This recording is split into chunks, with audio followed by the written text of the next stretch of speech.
ஓம் சைராம், ஜெய் சைராம். என் அன்பின் பிரியமே, ஏன் இத்தனை கேள்வியும் கொதிப்பும் உன்னிடத்தில்? உன் மனதில் இருக்கும் அனைத்தையும் நான் அறிவேன். அது எப்படி? நான் பெற்றெடுத்த பிள்ளை நீ. உன்னை விட்டு நான் எப்படி போவேன் என்று நீ நினைக்கலாம். உன்னை வலுப்படுத்தவே இங்கு நான் வந்துள்ளேன். உன் வாழ்க்கையில் நீ அறிந்தது இந்த ஒரு ஜென்மத்தில்தான் நான் உன்னுடன் இருக்கிறேன் என்று. ஆனால் இதற்கு முன் எடுத்த எல்லா ஜென்மத்திலும் உன்னுடன் தான் இருந்தேன். உன் உயிரின் அகண்டமாய் இப்பொழுதும் எப்பொழுதும் உன்னுடன் தான் உன் சாயப்பாவான நான் என்றும் இருப்பேன். உனக்கான எல்லாம் நான் தருவேன். கொஞ்சம் காலம் பொறுத்து கொண்டாய், இன்னும் கொஞ்சம் பொறுத்துக்கொள். உன்னை புறக்கணித்தவர் உன்னை தேடி நீ காட்டிய அன்பானது தூய்மையானது என்று உணருவார். உன் அன்புக்காக அவர்கள் ஏகி உன் அருமையை ரணப்பட்ட மனதிடமே வருவார். நிச்சயம் நான் மருந்தாக அனைத்தும் உனக்கு சுகம் பெற செய்வேன்.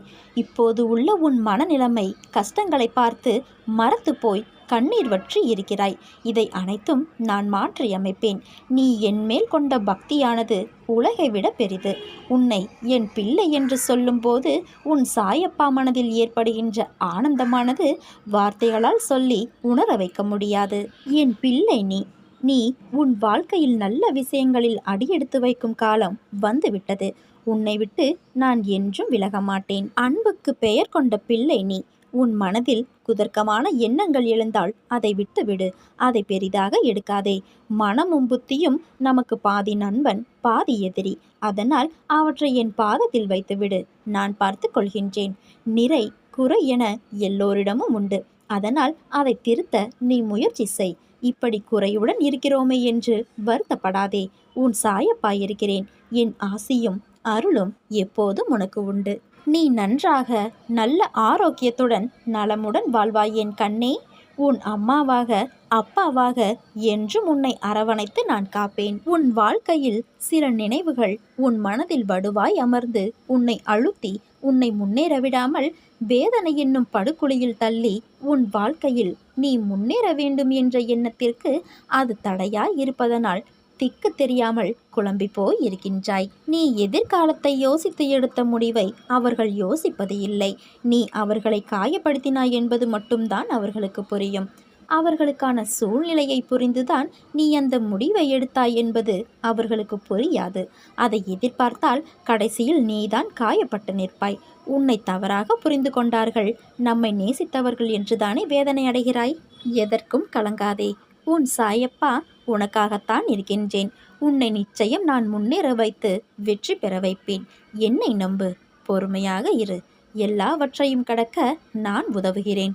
உன் மனதை மட்டும் என்னிடம் நிறுத்தி அமைதியாக இரு. பிறகு உனக்கு நடப்பவையெல்லாம் நல்லதாகவே நடக்கும். அதற்காக நான் உன்னுள் இருக்கும் பக்தியை கண்டு நான் வியக்கின்றேன். உன் அன்பு உணரும் நிமிடங்கள் என் கண்களிலிருந்து ஆனந்தமாய் கண்ணீர் வருகிறது. என் பிள்ளைக்கு சாயப்பா என்றால் உயிராய் நினைக்கும் என் குழந்தை பக்தியும் பாசமும் செலுத்துகின்றாய்.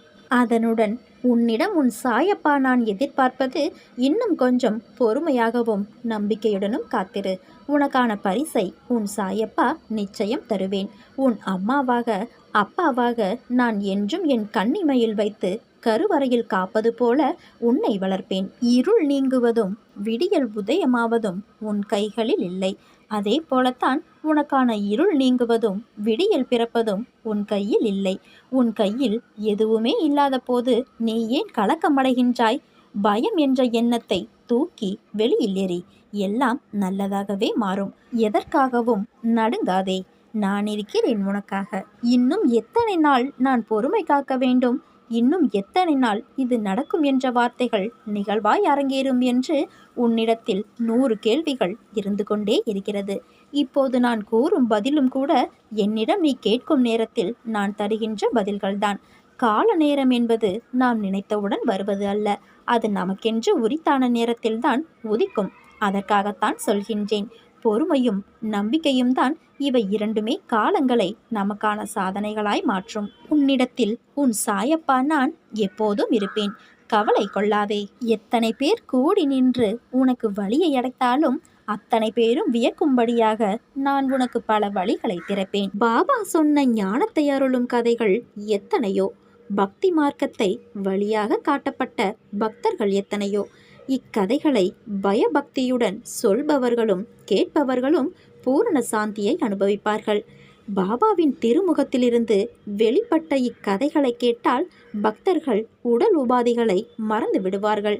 இடைவிடாது தியானம் செய்தால் உலகியல் தலைகளிலிருந்து விடுபடுவார்கள்.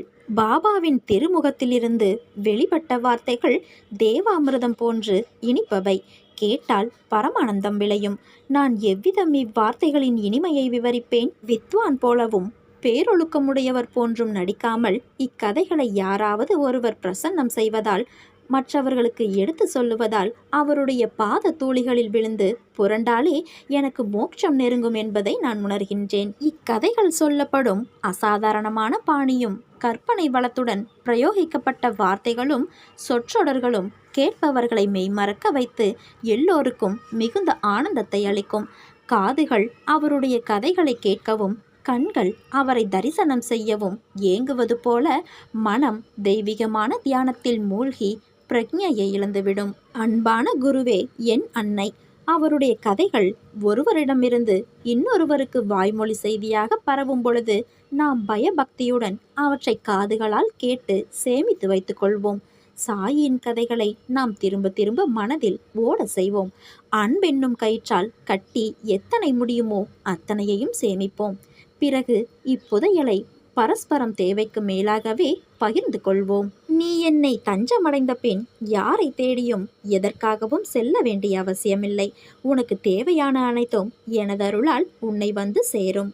வாழ்வில் தோல்விகளை கடந்து லட்சியத்தை அடைய வேண்டுமெனில் தெளிந்த அறிவோடும் விழிப்போடும் பேராசையை நிறைமனமாகவும் சினத்தை பொறுமையாகவும் கடும்பற்ற ஈகையாகவும் முறையற்ற பால்வேட்பை கற்பாகவும் தாழ்வு மனப்பான்மையை நேர்நிறை உணர்வாகவும் வஞ்சகத்தை மன்னிப்பாகவும் தனக்கும் பிறருக்கும் தற்காலத்திலும் பிற்காலத்திலும் அறிவிற்கும் உடல் உணர்ச்சிக்கும் வருத்தமியலாத அளவிலும் முறையிலும் செயலாற்றினால் நீ நிச்சயம் தடைகளை தகர்த்து வெற்றியடைந்து இன்பமாக வாழலாம். உன்னுடைய முக்கியமான குறைபாடு எதுவென்றால், நீ யோசித்து தீர்க்கமாக எடுத்த முடிவை செயல்படுத்துவதற்கு பதிலாக மீண்டும் அதை பற்றி ஆலோசித்து கொண்டும் பேசிக்கொண்டும் இருக்கிறாய் என்பதுதான். நடப்பவையெல்லாம் நன்மைக்கே என்று நீ முயற்சி செய். நீ என்னை காண இனி இங்கே வந்து சிரமப்பட வேண்டாம்.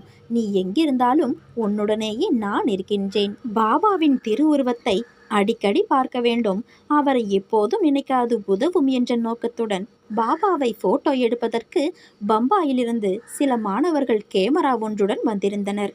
அவர்களுடைய நோக்கம் நிறைவேற போட்டோ எடுப்பது சரியான வழியல்ல. மாறாக அவர்கள் தம்மை காண முடியாதவாறு மறைந்து நிற்கும் சுவரை தகர்த்தறிய வேண்டும் என பாபா அறிவுரை வழங்கினார்.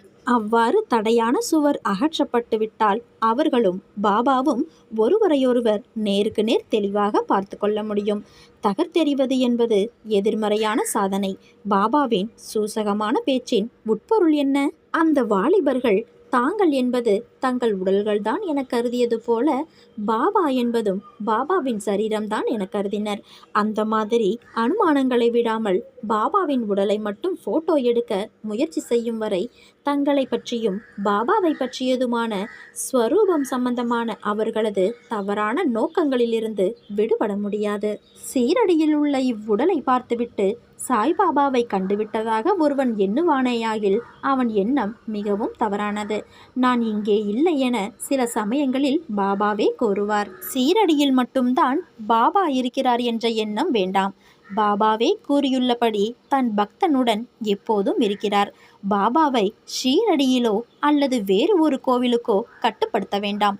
பாபா மீது அன்பு கொண்டிருக்கும் உங்கள் வீடே துவாரகமாய்தான். அவரின்றி வேறு யார் உங்களை பாதுகாக்க முடியும்? நம் சாயப்பா நம்மை கண்ணுக்குள் வைத்து குழந்தையாக பார்த்து கொள்கிறார், பாதுகாக்கவும் செய்கிறார். நாம் நம்பிக்கையோடும் பொறுமையோடும் இருக்க வேண்டும். அதுதான் அவர் கேட்பது.